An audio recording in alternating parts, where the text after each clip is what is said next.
40 годишна жена, ќерка на фармацевт, требало да биде киднапирана кобното утро на 27 ноември 2023, а не малолетната Вања Ѓорчевска.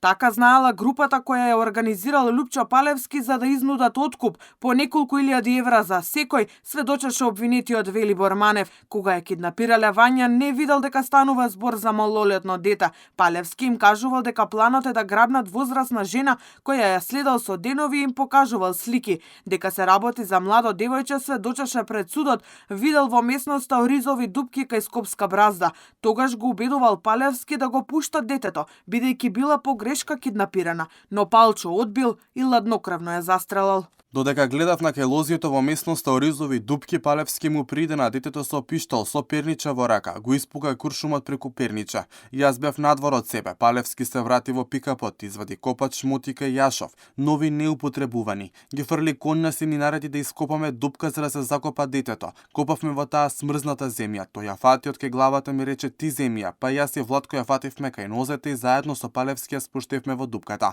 Палевски ја извлече вреќата за спиење и ја фрли во цитруенот. Ни нареди да закопуваме. Со солзи во очите, без да ме видат, почнав да закопувам. Кога завршивме, ни нареди да тргнам по него со цитруенот, а тој го возеше пикапот. Манев не пријавил во полиција, бидејќи Палевски му се заканувал со фамилијата, рече обвинетиот пред судот. Заканите почнале уште по убиството на Панче Жежовски во близина на Велес, бидејќи, како што сведочеше Манев, велишкиот пензионер требало да го киднапираат само на 2 дена, да го сместат во 1 година предходно ископаната дупка од 4 метри и да го искористат неговиот цитроен за гребнувањето на жената во Скопје.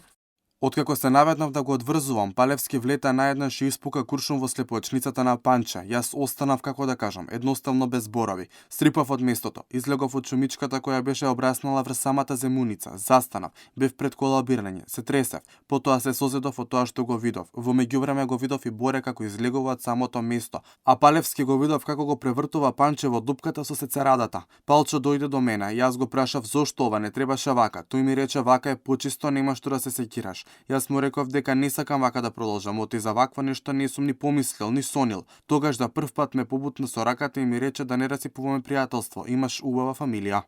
Манев пред судот тврдеше дека таткото Александар Ѓорчевски не го знаат предходно, ниту пак слушнал дека Палевски договарал откуп за Вања со него, но така не кажал на распитот пред обвинителството пред година и пол. Обвинителките ги читаа исказите кои што ги дал Манев на 3 и 6 декември 2023 година. Манев тврдеше дека тоа го сторил под притисок и тортура од полицијата.